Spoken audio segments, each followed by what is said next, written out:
Imagina un paisaje antiguo, donde vastos campos se extienden más allá de lo que los ojos pueden ver, y el viento susurra historias de generaciones pasadas. En medio de este escenario, vivía una familia numerosa y compleja, liderada por Jacob, un hombre conocido tanto por su astucia como por su devoción. Jacob tenía muchos hijos, pero uno de ellos se destacaba entre todos: José.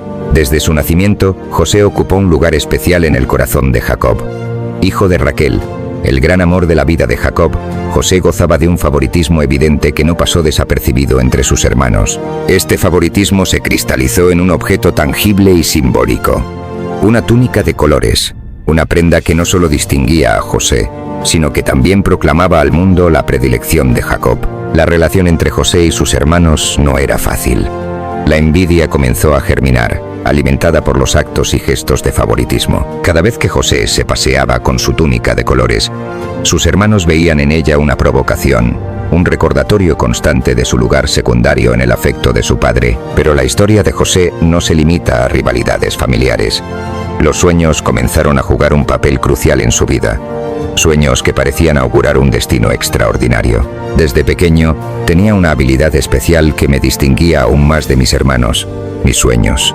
Una noche, tuve un sueño que me llenó de asombro y misterio. Vi en mi sueño que estábamos todos en el campo, atando gavillas de trigo. De repente, mi gavilla se levantó y quedó erguida, mientras que las gavillas de mis hermanos la rodeaban y se inclinaban ante ella. Cuando compartí este sueño con ellos, su reacción fue previsible. ¿Cómo podía yo, el más joven, sugerir que algún día ellos se inclinarían ante mí? Pero el destino me tenía reservado otro sueño aún más sorprendente. En este nuevo sueño, vi el sol, la luna y 11 estrellas inclinándose ante mí. Al relatar este sueño a mi padre y mis hermanos, la incredulidad y la envidia crecieron. Mi padre, aunque sorprendido, guardó estas palabras en su corazón, mientras que mis hermanos solo podían pensar en lo arrogante que debía ser para creer en tales cosas. Estos sueños proféticos parecían anticipar un futuro que ni yo mismo podía comprender en ese momento. Eran visiones que me separaban aún más de mis hermanos, sembrando semillas de resentimiento en sus corazones. Sin embargo, no podía imaginar entonces cómo estos sueños serían el inicio de una serie de eventos que cambiarían nuestras vidas para siempre. La envidia de mis hermanos alcanzaría pronto un punto crítico. En lugar de unirnos, estos sueños solo nos separaron más, conduciéndonos hacia una traición inimaginable. El resentimiento de mis hermanos hacia mí había alcanzado un punto de ebullición. Un día, mientras pastoreaban los rebaños en Siquem, mi padre me envió para ver cómo estaban. Cuando mis hermanos me vieron acercarme desde lejos, reconocieron mi túnica de colores y comenzaron a tramar un plan oscuro. «Ahí viene el soñador», dijeron con desprecio. «Matémoslo y arrojémoslo en una de estas cisternas. Diremos que un animal salvaje lo devoró. Veremos en qué terminan sus sueños». Afortunadamente, Rubén, el mayor, no estaba de acuerdo con este plan asesino. «No le quiten la vida», les dijo. «No derramen sangre. Arrójenlo a esta cisterna en el desierto, pero no pongan manos sobre él». Rubén planeaba rescatarme más tarde y devolverme a nuestro padre. Sin embargo, antes de que pudiera intervenir, mis hermanos me arrancaron la túnica y me lanzaron a una cisterna vacía. Mientras comían, vieron una caravana de mercaderes ismaelitas que se dirigían a Egipto. Judá, otro de mis hermanos, sugirió: «¿Qué ganaremos con matar a nuestro hermano y ocultar su muerte? Vendámoslo a los ismaelitas.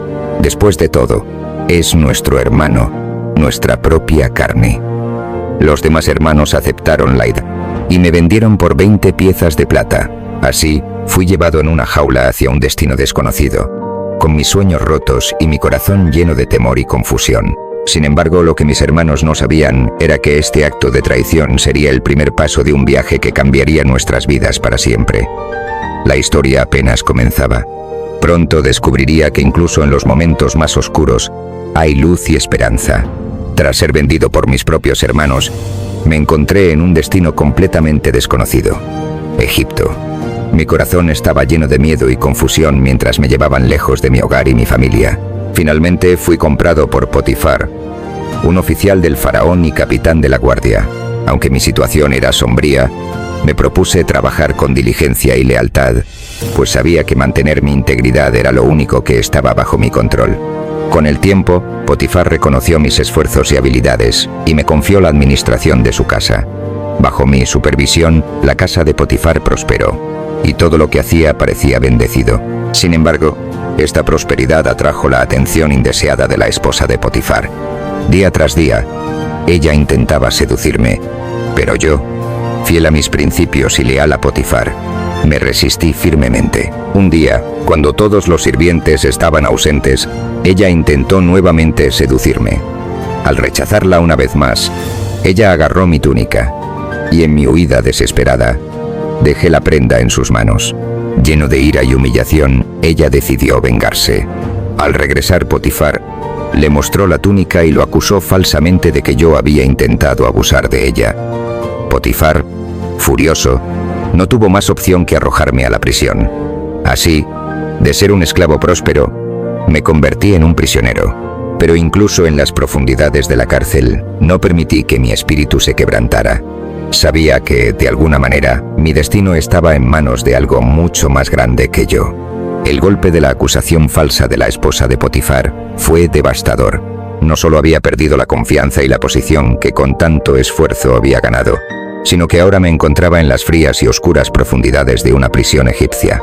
La desesperación podría haberme consumido, pero me aferré a mi fe y a la certeza de que mi destino no terminaba allí. En la cárcel, me encontré rodeado de hombres que, al igual que yo, habían caído en desgracia. Sin embargo, la mano del Señor no me abandonó. El jefe de la prisión, al ver mi comportamiento y habilidades, pronto me confió la administración de los demás prisioneros. Este acto de confianza fue un rayo de esperanza en medio de la oscuridad. Durante mi tiempo en prisión, conocí a dos hombres cuyas vidas también estaban marcadas por sueños: el copero y el panadero del faraón. Ambos hombres estaban perturbados por extraños sueños que no podían entender. Al escuchar sus relatos, supe que Dios me había dado el don de la interpretación. Con reverencia y humildad, interpreté sus sueños. Al copero le predije su liberación y regreso al servicio del faraón. Al panadero, lamentablemente, le auguré un destino menos favorable. Tal como había interpretado, el copero fue restaurado a su posición y el panadero fue ejecutado. Antes de que el copero partiera, le pedí que se acordara de mí y mencionara mi situación al faraón. Sin embargo, pasaron los días y luego los meses sin noticias. Parecía que el olvido se había asentado una vez más sobre mí, pero incluso en el olvido mantuve viva la esperanza. Sabía que, de alguna manera, mis sueños y el destino que Dios tenía para mí no habían sido en vano. La historia de mi encarcelamiento no sería el final, sino solo otro capítulo en un relato más grande y más trascendental. La oscuridad de la prisión egipcia no era solo física, sino también emocional. Rodeado de muros fríos y compañeros de celda que compartían mi destino de desgracia, me encontraba en un lugar donde la esperanza podía fácilmente desvanecerse. Sin embargo, decidí mantener mi fe y confiar en que mi destino estaba en manos de Dios. Dentro de la prisión, me esforcé por ganarme la confianza del jefe de la cárcel. Al ver mi diligencia y mi carácter, él me confió la responsabilidad de administrar a los demás prisioneros. Esta confianza me brindó un rayo de luz en medio de la oscuridad, un recordatorio de que incluso en los momentos más sombríos, siempre hay una oportunidad para demostrar nuestro valor y fortaleza. Fue en este entorno que conocí a dos hombres que cambiarían mi vida de manera inesperada: el copero y el panadero del faraón. Ambos habían caído en desgracia y fueron encarcelados, atormentados por sueños extraños y perturbadores. Al escuchar sus relatos, comprendí que Dios me había dado un don, el don de interpretar sueños. Con humildad, les ofrecí mis interpretaciones. Al copero le predije su liberación y su retorno al servicio del faraón, mientras que al panadero le auguré un destino trágico. Como había interpretado, los sueños se cumplieron. El copero fue restaurado a su posición, mientras que el panadero fue ejecutado. Antes de que el copero partiera, le rogué que mencionara mi situación al faraón, con la esperanza de que su influencia pudiera sacarme de aquel lugar. Sin embargo, los días se convirtieron en semanas y las semanas en meses sin noticias. Parecía que el olvido se había asentado una vez más sobre mí. A pesar de la aparente injusticia, mantuve mi fe. Sabía que había un propósito detrás de cada prueba y cada sufrimiento que enfrentaba. La historia no terminaba allí. Pronto, el destino me llamaría desde las profundidades de la prisión a las alturas del palacio del faraón, en una serie de eventos que pondrían a prueba no solo mi fe, sino también mi sabiduría y capacidad para interpretar los sueños más complejos. Mi vida en la prisión parecía no tener fin, pero el destino tenía otros planes. En el palacio del faraón, 2 sueños perturbadores inquietaban al monarca. En el primero, vio 7 vacas gordas salir del río Nilo, seguidas por 7 vacas flacas que devoraron a las primeras, pero sin ganar peso. En el segundo sueño, 7 espigas de grano llenas y saludables fueron devoradas por 7 espigas delgadas y quemadas por el viento del este. Ninguno de los magos ni sabios de Egipto podía ofrecer una interpretación satisfactoria. Fue entonces cuando el copero recordó mi habilidad para interpretar sueños. «Hoy me acuerdo de mis faltas», dijo al faraón.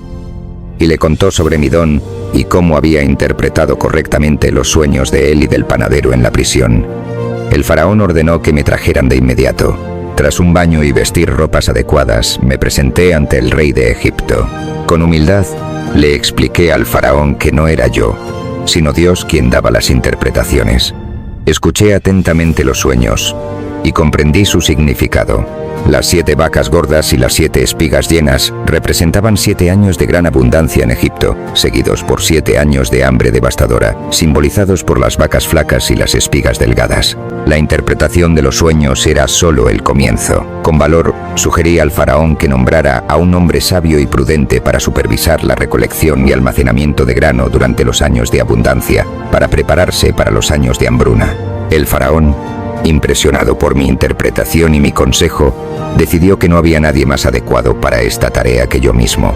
Me nombró gobernador de Egipto, segundo en mando después de él. De la prisión fui llevado al palacio, donde mi vida cambió drásticamente.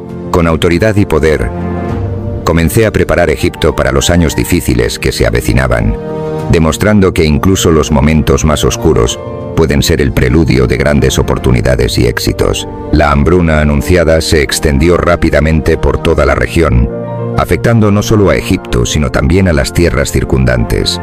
En Canaán, mi familia también sintió los estragos de la escasez. Mi padre, Jacob, escuchó que había grano disponible en Egipto y decidió enviar a mis hermanos, excepto a Benjamín, el menor, para que compraran alimento y así evitar la hambruna. Fue un encuentro predestinado y lleno de tensiones no resueltas. Al llegar a Egipto, mis hermanos fueron llevados ante mí, aunque no me reconocieron. En cambio, yo los reconocí de inmediato, y un torrente de emociones me invadió. Decidí ocultar mi identidad por el momento y hablarles con dureza. «Sois espías. Habéis venido para ver los puntos débiles de nuestra tierra», les acusé. Sorprendidos y asustados, negaron vehementemente la acusación y explicaron su situación familiar, mencionando a nuestro padre y a Benjamín, que había quedado en casa. Para poner a prueba su veracidad, y como una forma de enfrentarlos a su pasado, les propuse una prueba. Retendría a uno de ellos, Simeón, mientras los demás regresaban a Canaán para traer a su hermano menor, Benjamín. Solo entonces creería en sus palabras y demostrarían que no eran espías. Este encuentro inicial y la prueba que les impuse fueron parte de un plan mayor para evaluar su arrepentimiento y cambiar nuestro destino común. Mis hermanos regresaron a Canaán con grano y contaron a mi padre lo sucedido. Jacob, aterrorizado ante la idea de perder a otro hijo, se mostró reacio a permitir que Benjamín fuera a Egipto. Sin embargo, la hambruna persistente eventualmente dejó a Jacob sin opción. Debería enviar a Benjamín para salvar a nuestra familia de la inanición. El primer viaje de mis hermanos a Egipto marcó el inicio de un proceso de reconciliación y redención. Fue un momento crucial que pondría a prueba no solo su honestidad, sino también la fortaleza de los lazos familiares. La hambruna en Canaán continuaba implacable, y mi padre, Jacob, finalmente se vio obligado a enviar a Benjamín a Egipto con mis hermanos. Con gran aprehensión y esperanza, partieron una vez más en busca de alimento, y con la intención de liberar a Simeón. Al llegar a Egipto, fueron llevados nuevamente ante mí, aunque mi identidad seguía oculta para ellos. Ver a Benjamín, mi hermano más querido, despertó en mí una mezcla de alegría y dolor. Decidí poner a prueba la integridad de mis hermanos una vez más.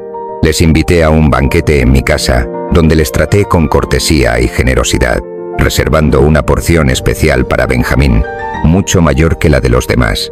Esta muestra de favoritismo era un eco de nuestro pasado, una prueba de su posible cambio de corazón. Al finalizar el banquete, instruí a mi mayordomo para que colocara mi copa de plata en el saco de grano de Benjamín. A la mañana siguiente, después de que mis hermanos partieran de regreso a Canaán, envié a mis guardias tras ellos acusándolos de robo. Cuando se descubrió la copa en el saco de Benjamín, mis hermanos se horrorizaron y regresaron conmigo, desesperados. Fue en ese momento, al ver su angustia y disposición a sacrificarse por Benjamín, que entendí que habían cambiado. Judá, en particular, suplicó por la vida de Benjamín, ofreciendo tomar su lugar como esclavo. Este acto de nobleza y amor fraternal me conmovió profundamente. No pude mantener la farsa por más tiempo. Con lágrimas en los ojos, revelé mi verdadera identidad. Yo soy José, vuestro hermano, a quien vendisteis a Egipto. El asombro y el temor inundaron los rostros de mis hermanos. Temían mi venganza, pero yo solo sentía gratitud y compasión. Les aseguré que no guardaba rencor y que todo lo que había sucedido era parte del plan divino para salvar nuestras vidas.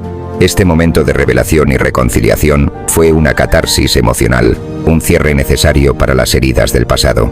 Les pedí que regresaran a Canaán y trajeran a nuestro padre y toda la familia a Egipto, donde yo podría cuidarlos y protegerlos de la hambruna. Tras revelar mi verdadera identidad a mis hermanos, la emoción y la alegría se mezclaban con el arrepentimiento y la gratitud. Les di la bienvenida con los brazos abiertos y les aseguré que todo lo que había sucedido formaba parte de un plan divino para salvar nuestras vidas y la de muchas otras personas. Con instrucciones claras, los envié de regreso a Canaán para traer a nuestro padre Jacob y a toda la familia a Egipto, donde podría cuidar de ellos y protegerlos de la hambruna. Mis hermanos regresaron a Canaán con la noticia de que yo, José, estaba vivo y era el gobernador de Egipto. La incredulidad de mi padre se transformó en una emoción abrumadora cuando vio los carros y las provisiones que había enviado. Jacob, lleno de esperanza y alegría, decidió emprender el viaje a Egipto, sabiendo que vería a su hijo amado una vez más. La caravana de Jacob y toda la familia llegó a Egipto, y el encuentro fue tan emotivo como uno podría imaginar. Al ver a mi padre, corrí a abrazarlo, y juntos lloramos de alegría y alivio. Las palabras no podían expresar la magnitud de ese momento, después de tantos años de separación y sufrimiento. El faraón, al enterarse de la llegada de mi familia, ofreció a Jacob y a sus hijos la región de Gosén, un lugar fértil y adecuado para pastorear sus rebaños. Con gratitud y humildad, aceptaron la generosidad del faraón y se asentaron en su nueva tierra. Bajo mi protección, la familia prosperó, y la conexión entre nosotros se fortaleció con el tiempo. Jacob, en sus últimos días, llamó a todos sus hijos para bendecirlos y darles sus últimas palabras. Bendijo a cada uno de nosotros, impartiendo sabiduría y profecía. Luego, después de una vida llena de desafíos y triunfos, Jacob partió en paz. Cumpliendo su deseo, llevamos su cuerpo de regreso a Canaán y lo enterramos en la cueva de Macpela, donde descansaba con sus antepasados. A la muerte de nuestro padre, mis hermanos temieron que finalmente buscara venganza por lo que me habían hecho. Sin embargo, les aseguré que no guardaba rencor. Vosotros pensasteis mal contra mí, mas Dios lo encaminó a bien, para hacer lo que vemos hoy, para mantener en vida a mucho pueblo. Con estas palabras, les confirmé que el perdón y la reconciliación eran los cimientos de nuestra relación renovada. La historia de José y sus hermanos es un testimonio del poder del perdón, la providencia divina y la redención. Es un recordatorio de que, a pesar de las dificultades y las traiciones, el amor y la fe pueden transformar las adversidades en bendiciones. Mi vida, desde los sueños proféticos hasta la reunión final con mi familia, muestra cómo los caminos de Dios pueden llevarnos a destinos inesperados y maravillosos.